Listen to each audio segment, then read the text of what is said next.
اعوذ باللہ من الشیطان اللعین الرجیم، بسم اللہ الرحمن الرحیم۔ ناظرین کرام، السلام علیکم ورحمۃ اللہ وبرکاتہ۔ آج ہم جس موضوع پر بات کرنا چاہتے ہیں وہ ہے اسلام میں عورت کا مقام۔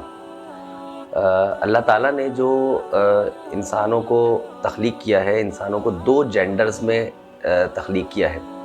سورہ حجرات میں خداوند متعال فرماتا ہے کہ یا ایھا الناس انا خلقناکم من ذکر و انثی وجعلناکم شعوبا وقبائل لتعارفوا۔ خدا فرما رہا ہے کہ اے انسانوں، ہم نے تمہیں دو جینڈرز میں خلق کیا ہے، یا ایک مرد اور ایک عورت سے خلق کیا ہے۔ من ذکر و انثی، ایک مرد اور ایک عورت سے، اور آپ کو مختلف گروہوں میں اور قبائل میں تقسیم کر دیا، لتعارفوا، تاکہ آپ پہچانے جا سکیں۔ ان اکرمکم عند اللہ اتقاکم، اب نہ تو آپ کے قبیلے اہمیت کے حامل ہیں، نہ آپ کے ٹرائبس اہمیت کے حامل ہیں، کوئی چیز بھی اہمیت کے حامل نہیں ہے۔ جو چیز اہمیت کے حامل ہے، ان اکرمکم عند اللہ اتقاکم، وہ ہے تقوی، وہ ہے پرہیزگاری، وہ ہے اللہ سے ڈرنا، ٹھیک ہے۔ تو اب اللہ تعالیٰ نے جو یہ جینڈرز پیدا کیے، میل اینڈ فیمیل، اللہ نے مرد اور عورت دونوں کے حقوق بیان کیے ہیں قرآن میں، حدیث میں، سنت میں، جا بجا ہمیں یہ چیزیں نظر آتی ہیں۔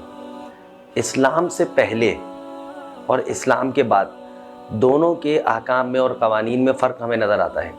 یعنی اسلام تو اول روز سے، جب سے خلقت کائنات ہوئی تب سے اللہ تعالیٰ کا پسندیدہ دین ہے، نام مختلف تھا، دین حنیف تھا، لیکن جو جاہلیت کا زمانہ تھا، جو عربوں کا زمانہ تھا، اس میں مردوں کے حقوق مختلف تھے اور عورتوں کے حقوق مختلف تھے۔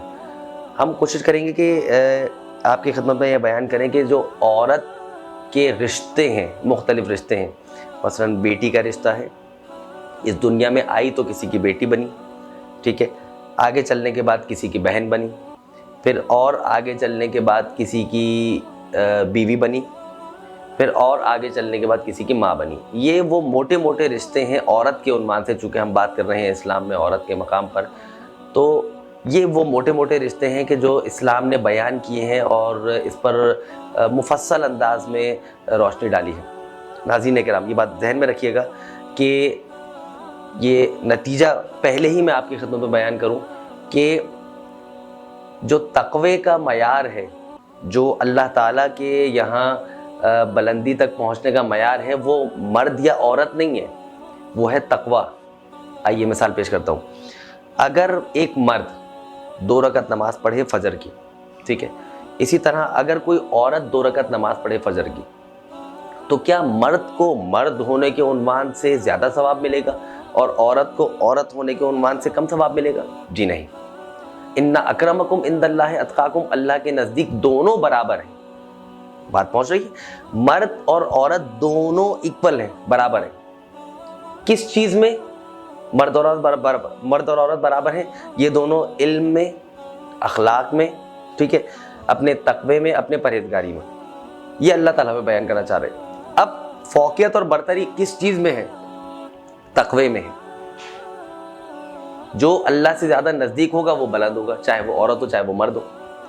تو اب وہ لوگ کے جو یہ نعرے لگاتے ہیں کہ عورت کو ڈیگریڈ کیا گیا ہے، عورت کو پست قرار دیا گیا ہے، ذلیل قرار دیا گیا ہے، وہ ساری کی ساری باتیں اسلام سے پہلے کی ہیں، ٹھیک ہے۔ ہم اس مختصر کلپ میں جو بات کر رہے ہیں وہ ہے اسلام میں عورت کا مقام، اور خاص طور پہ بیٹی کا مقام۔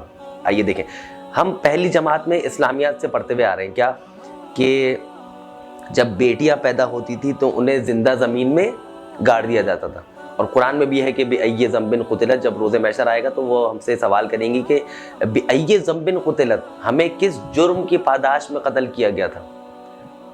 یہ جو وَإِذَا الْمَوْءُودَةُ سُئِلَتْ، جو جنہیں زندہ زمین میں گاڑ دیا گیا تھا، وہ سوال کریں گی کہ ہمیں کس جرم میں قتل کر کے زندہ زمین میں گاڑ دیا گیا تھا۔ یہ تو اسلام سے پہلے کی حالت تھی کہ زندہ زمین میں گاڑ دیا جانا، اور ان کے لیے باعث تضحیک ہونا، باعث ذلت ہونا، باعث پستی ہونا۔ عربوں کے لیے یہ تھا کہ لڑکی پیدا ہو گئی تو اب ذلت ہے، اور گھر میں بیٹھ جاؤ، گھر سے باہر نہ نکلو، کسی کو منہ دکھانے کے لائق نہیں رہے، ٹھیک ہے۔ اور معذرت کے ساتھ بعض ہمارے یہاں کے کلچر میں بھی، اسلامی کلچر میں بھی، میں چونکہ پاکستان کے حوالے سے بات کر رہا ہوں، تو پاکستانی کلچر میں بھی یہاں بھی دیکھنے کو ملتا ہے، سننے کو ملتا ہے، اگرچہ کہ تعلیم اب عام ہو گئی ہے، علم اب عام ہو گیا ہے، ہم یہاں دیکھتے ہیں کہ اگر بیٹی پیدا ہو جائے تو بھی بعض لوگوں کا منہ چڑھ جاتا ہے، بلکہ محاورے ہیں ہمارے یہاں، تو وہ کیا ہے کہ اگر پہلی بیٹی پیدا ہو جائے تو آدھی ناک کٹ جاتی ہے، یہ محاورہ ہے، ٹھیک ہے، محاورتاً کہا جاتا ہے. اور اگر دوسری بیٹی پیدا ہو جائے پہلی بیٹی کے بعد تو پوری ناک کٹ جاتی. بتائیں، یعنی یہ محاورات ہیں کہ جن کی وجہ سے ہم دیکھتے ہیں چیزوں کو اور پھر غور کرتے ہیں کہ کس قدر مسائل ہیں. اب اگر ہم بیٹی کے مقام پر غور کریں، اسلام نے بیٹی کو اہمیت دی، فوقیت دی، برتری دی، فضیلت دی. ٹھیک ہے، کس طرح سے فضیلت دی اور فوقیت دی؟ غور کیجیے گا. اسلام سے پہلے زندہ زمین میں گاڑ دیا جاتا تھا. ٹھیک ہے، ایک شخص آیا، یہ روایت سنیے گا، واقعہ سنیے گا، اور ہارٹ ٹچنگ واقعہ ہے.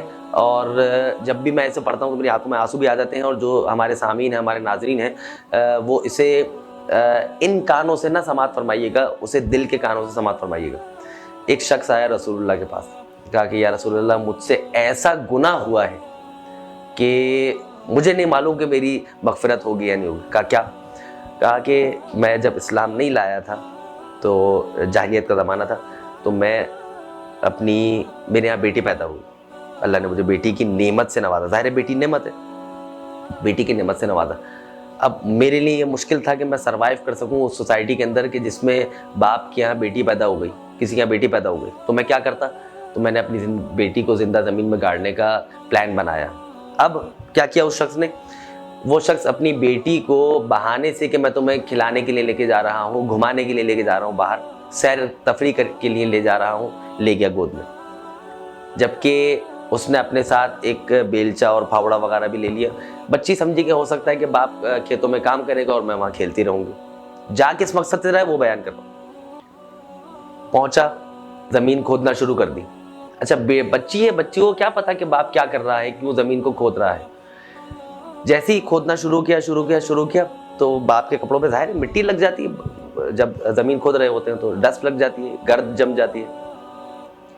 اس نے باپ نے اپنی بیٹی کو اٹھایا اور اس زمین میں گاڑنے کے لیے نیچے کی طرف دھکا دیا. وہ بچی ہے. دیکھیں بچی کون ہے؟ بیٹی ہے باپ کی، اسی باپ کی جو اسے زندہ زمین میں گاڑ رہا ہے. بیٹی نے کچھ بھی نہیں کہا، کیونکہ بچی کو پتہ ہی نہیں ہے کہ مجھے نیچے کسی کھیل و تفریح کے غرض سے پھینکا جا رہا ہے یا رکھا جا رہا ہے یا ڈالا جا رہا ہے یا کسی اور غرض سے. بچی کچھ بھی نہیں کہتی ہے. بچی اپنے باپ، کون باپ کہ جو اسے زندہ زمین میں گاڑ رہا ہے، اس کی قمیص پر جو مٹی لگی ہوتی ہے اسے صاف کر رہی ہوتی ہے. یہ ہے بیٹی. بیٹی کیا کر رہی ہوتی ہے؟ مٹی کو صاف کر رہی ہوتی ہے، پالش کر رہی ہوتی ہے، کلین کر رہی ہوتی ہے. جبکہ باپ کیا کر رہا ہے؟ اس کو زندہ زمین میں گاڑ رہا ہے. بس بات تمام، ختم. یہ ہے بیٹی. اس کے علاوہ اور کیا بیان کیا جا سکتا ہے؟ خود رسول اللہ کی ذات اگر ہم غور کریں تو اسلام آ گیا، یہ اسلام سے پہلے جاہلیت. اب رسول اللہ کے بعد آیا وہ شخص، کہا یا رسول اللہ کیا کریں، میرے لیے کوئی ہے راستہ؟ رسول اللہ نے کہا کہ صرف استغفار کرو، اس کے علاوہ کوئی راستہ نہیں ہے. ختم ہو گئی بات. دوسری بات، اگر ہم غور کریں اسلامی تعلیمات پر تو اسلامی تعلیمات نے بیٹی کو اہمیت دی ہے. کیسے پتہ چلے گا کہ بیٹی کو اہمیت دی ہے؟ رسول اللہ کی سیرت کو ہم مد نظر رکھیں گے. رسول اللہ کی بیٹی حضرت فاطمہ جب آیا کرتی تھیں، یعنی رسول اللہ رحمت للعالمین کی بیٹی سیدۃ النساء العالمین جب آیا کرتی تھی، حضرت فاطمہ آیا کرتی تھی، تو رسول اللہ کھڑے ہو جایا کرتے تھے. اچھا یہاں تک تو ہم نے سنا ہے، ہر مسلمان اس بات کو مانتا ہے، سنتا ہے، سمجھتا ہے اور اس کو قبول کرتا ہے کہ جی ہاں، جب بھی حضرت فاطمہ آتی تھی رسول اللہ کھڑے ہو جایا کرتے تھے. صرف کھڑے نہیں ہوتے تھے، جناب فاطمہ کی طرف جایا کرتے تھے قدم دو قدم. ٹھیک ہے، جانے کے بعد فقبلہا، ان کے ہاتھ پر بوسہ دیا کرتے تھے اور پھر ان کو اپنی مسند پہ، اپنی جگہ پہ، اپنی سیٹ پہ لا کے بٹھایا کرتے تھے. یہ ہے بیٹی کا مقام. یہ رسول اللہ ہمیں پیغام دے رہے ہیں، ہمیں سیرت کی طرف اشارہ کر رہے ہیں. کیا کہہ رہے ہیں؟ کہ مسلمانوں تمہاری بھی بیٹیاں ہیں، ان کو عزت دو، ان کو اہمیت دو، ان کو برتر رکھو، ان کے ساتھ نرمی کا رویہ اختیار کرو. ٹھیک ہے، ان کی میراث نہ کھا جاؤ. آئیے یہ جملہ بھی پیش کر دیتے ہیں. کیا دیکھتے ہیں ہم آج کل کے زمانے میں؟ جو مرنے والا ہے, جب اس دنیا سے ایک شخص رخصت ہو رہا ہے, موت کے آثار اپنے اندر دیکھ رہا ہے, تو اس کی جو پراپرٹی ہے وہ اس کے لواحقین اور رشتہ داروں میں تقسیم ہوتی ہے, اسے کہتے ہیں میراث, ارث. جب وہ میراث تقسیم ہو رہی ہوتی ہے تو اس معاشرے میں, ہمارے معاشرے, ہم نے دیکھا ہے, سنا ہے, سمجھا ہے, پڑھا ہے کیا کہ عام طور پہ کوشش یہ کی جاتی ہے کہ مردوں کو حصہ دے دیا جائے, عورتوں کا حصہ بچا لیا جائے, یعنی ماں کا حصہ اپنے پاس رکھ لیا جائے, کیونکہ ہم بیٹی کے اوپر خاص طور پہ بات کر رہے ہیں, ٹھیک ہے, بہنوں کا حصہ رکھ لیا جائے, بیٹی کا حصہ, بیٹی کو کیا ضرورت ہے, ٹھیک ہے, بیٹی کو حصہ دینے کی ضرورت نہیں ہے. کیوں؟ بیٹی آج ہمارے گھر پہ ہے, ہم کھلا رہے ہیں, پلا رہے ہیں, اڑا رہے ہیں, یہ سب کچھ کر رہے ہیں, ٹھیک ہے. بیٹی کل کو کسی اور کے گھر چلی جائے گی, ٹھیک ہے, تو ہمارا جو مال جو بیٹی کے حصے میں آئے گا وہ ہم ہی یوز کر لیتے ہیں, وہ آخرکار بچی پر ہی لگے گا, بیٹی پہ لگے گا. یہ کانسیپٹ صحیح نہیں ہے. اسلام سے پہلے کچھ بھی ہو, یعنی اسلام سے پہلے بیٹیوں کو بھی میراث میں تقسیم کر دیا جاتا تھا, بیویوں کو میراث میں تقسیم کر دیا جاتا تھا. جب ہم حقوق زوجین پہ بات کریں گے تو اس پہ بات کریں گے. بیٹیوں کو میراث میں تقسیم, یعنی یہ بیٹی ہے, یہ تم لے جاؤ, یہ تمہارے حصے میں, یہ تمہارے حصے میں, یہ تمہارے, یہ تمہارے, یعنی یہ زمانہ تھا. اسلام نے آنے کے بعد احکامات بیان کیے کہ نہیں, یہ جو بیٹی ہے اس کا مقام ہے, اس کا مرتبہ ہے. رسول اللہ سے ہم نے سنا, سیکھا, سمجھا, ٹھیک ہے. اور یہ جو میراث ہے, میراث میں بیٹی کا حصہ ہے, عورت کے عنوان سے بیٹی کا حصہ ہے. اب وہ ٹیکنیکل ٹرمینالوجیز ہیں, میں ان کی طرف نہیں جا رہا کہ اگر کتنے بھائی ہیں تو بیٹی کو کتنا ملے گا, ماں باپ زندہ ہیں یا دادا دادی زندہ ہیں, پھپھا پھوپھی زندہ ہیں, خالہ خالو زندہ ہیں, تو پھر بیٹی کو کتنا ملے گا وہ ایک الگ چیپٹر ہے, لیکن ملے گا, اسلام نے رکھا ہے. اب یہ کہتے ہیں کہ بھائی بیٹی کو جو حصہ ملے گا اور بیٹے کو ڈبل ملے گا, للذکر مثل حظ الانثیین, یعنی مرد کو 2 حصے اور عورت کو 1 حصہ. تو یہ کیا ڈسکریمنیشن ہے؟ دیکھیں یہ بھی اس مسئلے کو بھی سالو کر لیں. مرد کو 2 اور عورت بیچاری کو 1, تو عورت تو مظلوم ہے, ٹھیک ہے, عورت پہ ظلم کیا ہے اسلام نے. تو اگر ہم غور کریں تو عورت پہ ظلم نہیں ہے. جتنے بھی ہمارے ناظرین ہیں وہ اپنی عقل کی کھڑکیاں کھول کے اس بات کو سماعت فرمائیں. کیا کہ مرد کا حصہ دگنا اور عورت کا 1 ہی حصہ. تو یہ تو اسلام نے ڈسکریمنیشن کر دی, تفریق کر دی, فرق کر دیا. یہ فرق کیسے حل ہوگا؟ غور کیجیے گا اس پہ. وہ مرد کہ جو گھر کی کفالت کر رہا ہے, گھر کے کام کاج میں حصہ لے رہا ہے, وہ تو عورت لے رہی ہے. گھر کے کام کاج میں یعنی کہ جو باہر کے کام ہیں, گھر کے باہر کے رزق کے حلال کمانے کی ذمہ داری وہ مرد کی, ٹھیک ہے. تو مرد کے اوپر دوہری ذمہ داری ہے, خود اپنے آپ کو بھی اس کو سیٹ رکھنا ہے, ٹھیک ہے, جسمانی طور پہ, فزیکل طور پہ, اور جو اس کے گھر والے ہیں, اگر مرد ہے تو اس کے ماں باپ بھی ہیں, ٹھیک ہے, اس کے بیوی ہے, اس کے بچے ہیں, سارے جتنے بھی اس کے انڈر میں, اس کے امبریلا کے نیچے آتے ہیں افراد, ان سب کی کفالت اس نے کرنی ہے, ٹھیک ہے. تو اسلام نے یہ جملہ ذہن میں رکھیے گا, جتنے بھی احکام اور قوانین بیان کیے ہیں وہ ذمہ داری کی بنیاد پہ بیان کیے ہیں.